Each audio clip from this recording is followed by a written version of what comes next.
Hi, and welcome to Creating a New You. My name is Marija Parente, and I'm a total access creator and coach. Just a few things about me. I have led to over 1,000 people. I've been a leader, coach, facilitator for almost 20 years.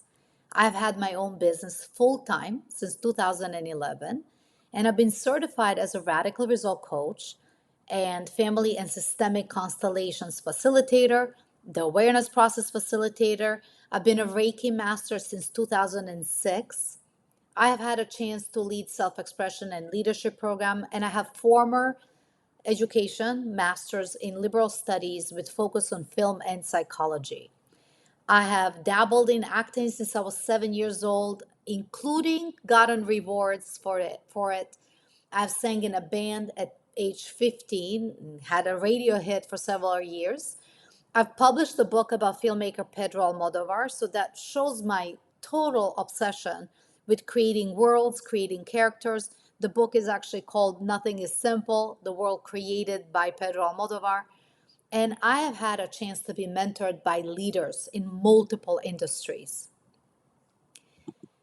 A little bit about my personal purpose, and that is to create paradigm shifts that have people see everything differently, valuing beauty, art, and life.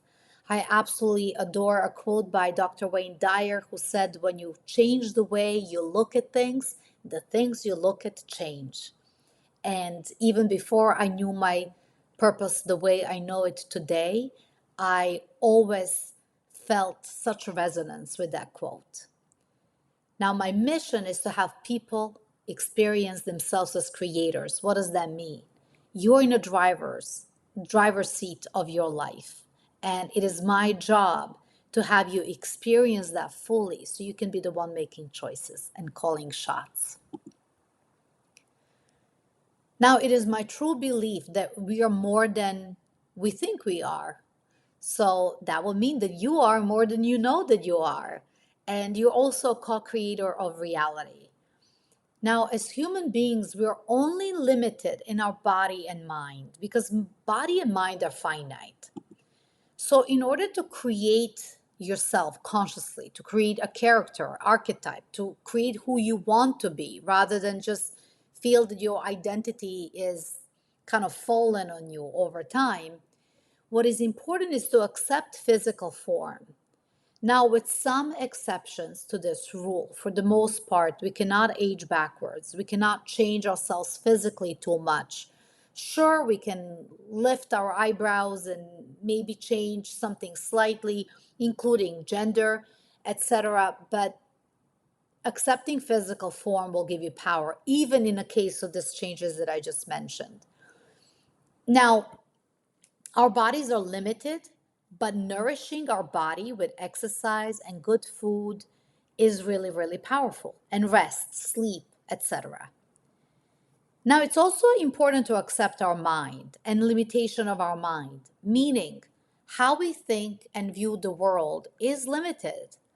Now, when we read affirmations, when we do meditation, when we are exposed to thinking and learning, our mind will expand, but it's still limited because that's how mind is. Now, I here have a definition of the mind that I think you can look at. Mind is that which thinks, imagines, remembers, wills, and senses. It's set of faculties responsible for such phenomena. It's associated with perception, pleasure and pain, belief, desire, intention, and emotion.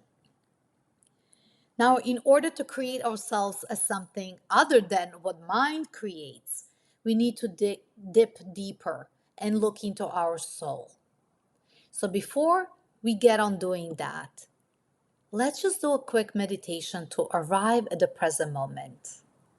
So, I invite you to make yourself comfortable and find a way so you can hopefully close your eyes, remove your glasses if you're wearing them, and connect to the seat under you. And if your feet are on the ground, feel the feet on your ground. Take a deep breath, and as you exhale, bring attention to the way breath is moving through your body. Allow the sensations to arise. Let yourself hear what's in the background, including my own voice.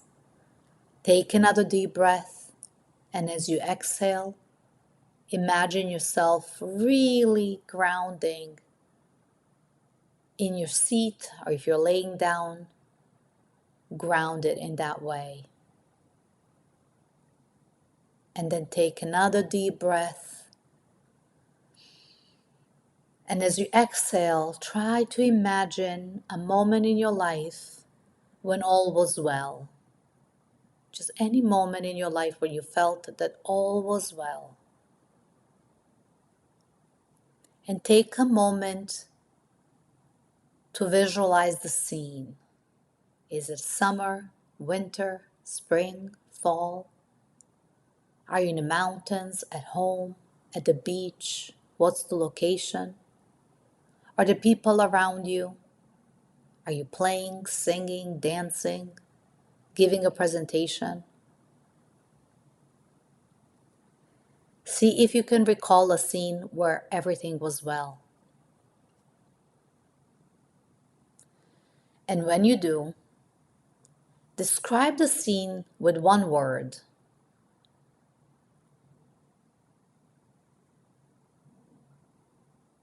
And then take a deep breath and open your eyes and write the word on a paper next to you or whatever you use.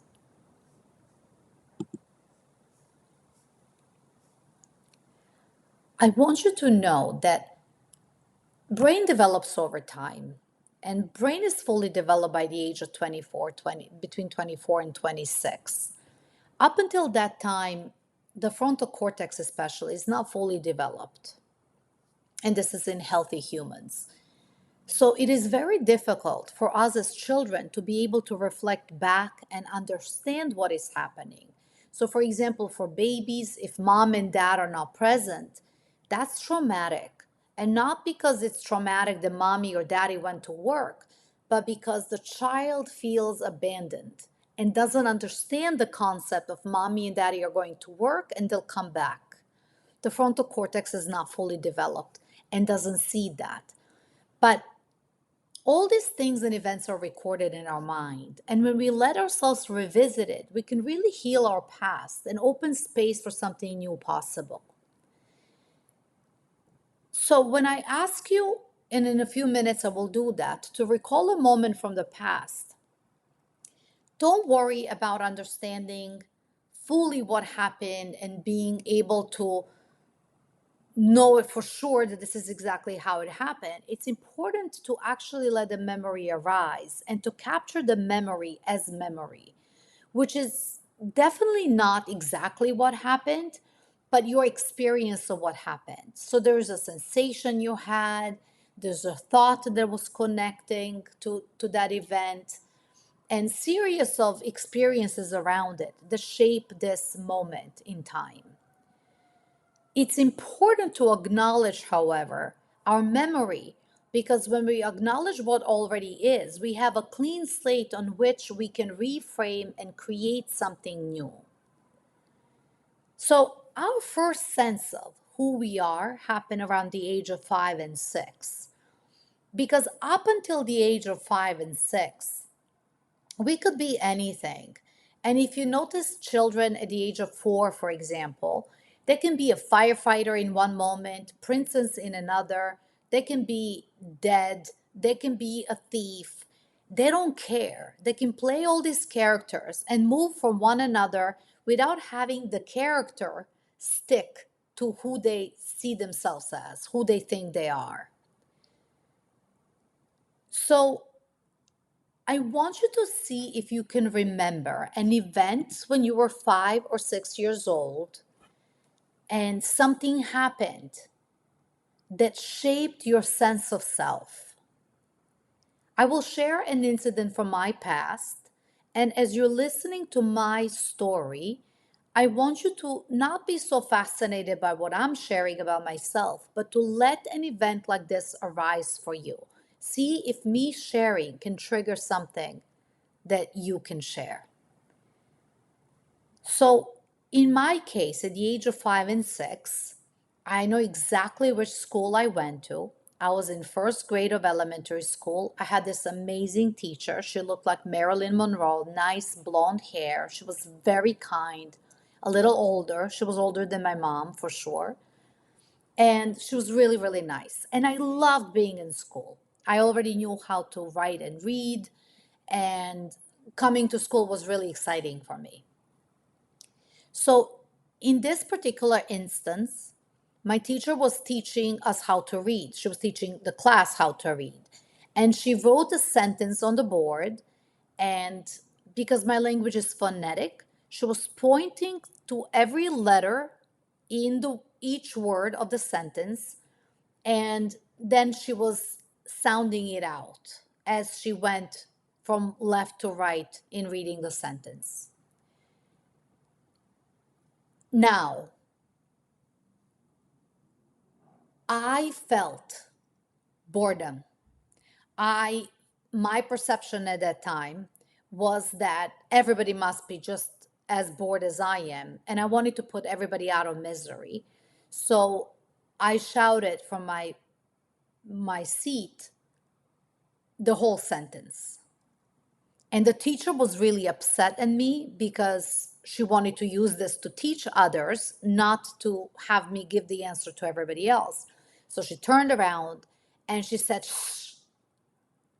And in that moment, I felt there's something wrong here. And now, at 5 and 6 years old, we don't just think something is wrong here as something that is detached from who we are. It actually feels to us as the flaw in who we are because we are the center of the universe for ourselves. So the moment something happened that felt like there was something wrong here, me being the center of the universe, it felt to me like it was a flaw in who I was. And in that moment, I made a decision about myself, and there was an emotion that followed right after. And then I had to cope with this decision and emotion for the rest of my life. See if see if you can recall this event for yourself. And if you need to pause the video, please do that and then write it down. Try to write it factually. What happened? Where were you? Who was there with you? And then what happened? As if the fly on the wall was looking at you and what was happening. And then see if you can recall, what did you decide about yourself? What's the construct? What's the emotion you felt? And then how did you compensate? In my case, I decided I must be rotten. And I felt shame and upset. And the moment I felt that shame and upset, I could feel myself physically turning red in my face. I was so embarrassed that I knew I had to now survive this discomfort. And so I compensated by being tough and pretending I was fine. I didn't want to show emotion. I didn't want to cry. I didn't want to make it a big deal. And I decided I was rotten. I felt shame. And I realized I now have to be tough. Now, I want you to know that this moment shaped my entire identity. I became a tough one to hide my real feelings. But with this kind of construct, which is an ego construct, it's a perfect equilibrium. And here's what I mean by that. The more we compensate for a decision we made, the more that decision becomes real. So in my case, if you just imagine, the more tough I was to hide that I felt rotten, the more people pushed my limits. And then what they did, I would expose how I really felt. And then I will feel shame again and feel rotten because what I said was not nice. And it was not nice because I was tolerating and trying to suppress it. So by the time I spoke, it was literally just like dirt coming out of my mouth. It was just not nice at all. So take a few minutes and even pause the recording and write for yourself, I am, and write what did you decide. And then see if you can tap the emotion. I will make a note. This is either the emotion that you felt in a moment or the emotion that you didn't want to feel, so you suppressed it. And it's usually the emotion, I will say, that you feel often in your life. And then how did you compensate? Another note that I will say is that the way you compensated for me being tough is something that people know you as. This is something that your friends and family will know about you. This is something that they know you become when you're trying to solve a problem. But here's the point. This construct is a cage and it limits who we can be. You see, if I don't let myself be anything but tough, then I can never show my true colors and my vulnerability, and it's completely limited. Now, the first step in recreating who you are is acknowledging what you already decided and the energy of that. And when you do that, you have a clean slate in which you can create yourself newly. So let's now jump into creating. Here's one way I like to create myself when I do this work. And this, you can do this time and time again. Don't just do it once and then forget about it. Come back to this recording every time that something is happening in your life and you want to approach life with freshness and newness and redesign yourself time and time again, because it's really fun. It's like playing in a different TV show every time. So the first step is to list people that inspired you or that still inspire you. This can be anybody, from people you know, in your family, public figures, characters in books or shows that you know. Just write a whole list. You can pause the recording and write a list. Of course, here you see these are the people that inspire me. I love Michelle Obama, Olivia Pope, she's a character in a show. My mom, of course, Kate Middleton, Barbara Streisand, Grace Kelly, Audrey Hepburn, Penelope Cruz, Madonna, Oprah Winfrey, Nancy Botkin, she's my mentor, Taylor Swift, Emma Stone, Sting, Almodovar, Jean-Luc Godard. So don't limit yourself to a gender. Don't limit yourself to people that are real people that you know, public figures. Just write a list of everybody that inspires you. And then let's move on to the next step. Next step is to take the list that you wrote, and next to each name, write the qualities in these people that you admire the most in them. So when I did this work, these are the qualities that I found inspired me in the people that I just mentioned. Authenticity, acting, especially doing acting as a career, making a difference, performing, singing, their confidence, their grace, persistence, and this ability to just go for it. Now that you have all these qualities, the next step would be to look if there are qualities that just don't gel together. So, for example, if you're somebody who goes for it and is spontaneous, but then also somebody who is cautious, I don't know why you would want to be cautious, but in a case you are, that wouldn't work together. So, the next step would be to cross out the things that are contradictory and just make a choice on what you want to play for right now. After you do that, it's time to actually pick one to three different archetypes. So here's what archetypes are, for example, according to Carolyn Miss or Carl Jung. You can just go on the search engine of any kind and ask for archetypes and then get some output if you need some inspiration. But here are some basic archetypes: artist, caregiver, lover, teacher, hero, magician, explorer, sage, ruler, jester, goddess. When I looked at my list, I picked performer, teacher, and goddess. And I decided that that's what I will focus on for right now in my life. Performer, because of this quality of acting, singing, confidence, and going for it. Teacher, because I want to make a difference, being persistent, authenticity. And goddess, because I really care about self care, grace, and elegance. After you pick your archetype, you have a new character. Now the game is to practice that in your life, to add psyche to it, to add like different elements, maybe even write a story that supports why you can be this way. So, for example, in my case, I can share a story of me as a teacher, me as a performer, like I did at the beginning. I told you I was acting since I was 7. I can share a story from acting.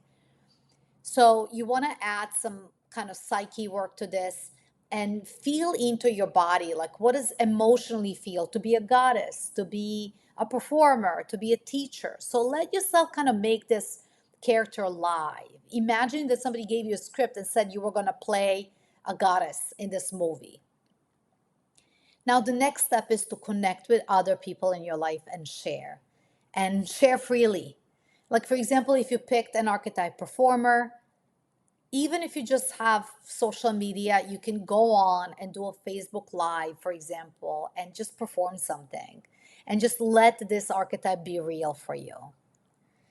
As you practice and take time being this and making choices from who you chose to be, you will create the world that matches who you are.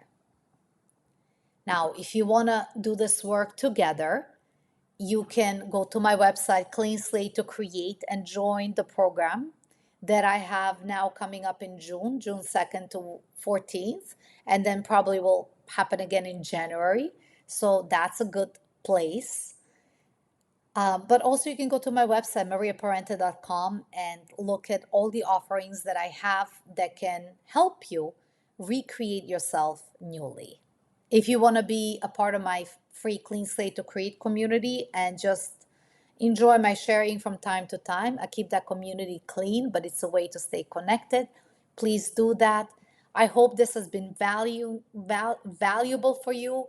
And I would really love to hear from you and see what you created and how that is impacting what you're taking on in your life right now. Thank you so much. It's been an honor being with you here.